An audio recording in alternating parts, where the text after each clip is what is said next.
Leaders in Wolverhampton say it's unlikely that any residents in the city will be left unaffected by the council's efforts to strip out almost £100 million from its budget over the next 5 years. It's now looking at around 165 proposals to reduce some services, as well as putting council tax bills up for the first time in 4 years. Holly Lewis has been to the city to see what sort of changes are being considered. Lifeguards at the Central Baths in Wolverhampton, road sweepers who keep the city streets clean, and youth workers helping youngsters find their feet. Just 3 of the groups of people facing redundancy as the City Council tries to make £98 million worth of savings by 2019.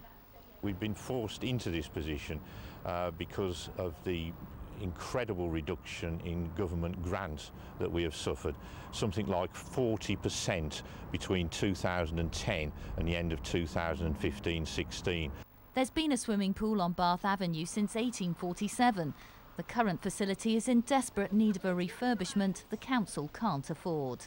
This could be one of the biggest casualties of the cuts. The council is withdrawing £316,000 worth of annual subsidy, and if another operator can't be found, it says it will have to close. The life what I'm living is mad, never really had a real... Youth services in the city will also lose £1.1 million. These young people are on a course that combines maths and English basics with learning about the music industry. It's privately funded, but at least 3 of the students are there because of council-run projects. The studio in the evenings is being used all the time, so there's definitely a need for youth provision and more youth provision within Wolverhampton. So to know that there's going to be cuts in the city is quite a sad stuff, because we're not going to be able to do some of the good work. Council tax bills are also expected to go up for the first time in 4 years. But one of the city's MPs says growth in the private sector should offset some of the job losses. In the West Midlands between 1997 and 2010, we were the only part of the country which actually saw a decrease in the number of private sector jobs.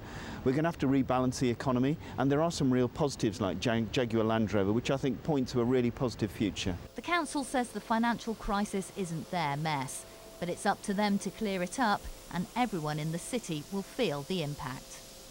Holly Lewis, BBC Midlands Today, Wolverhampton. Teenage dads desperately want to be good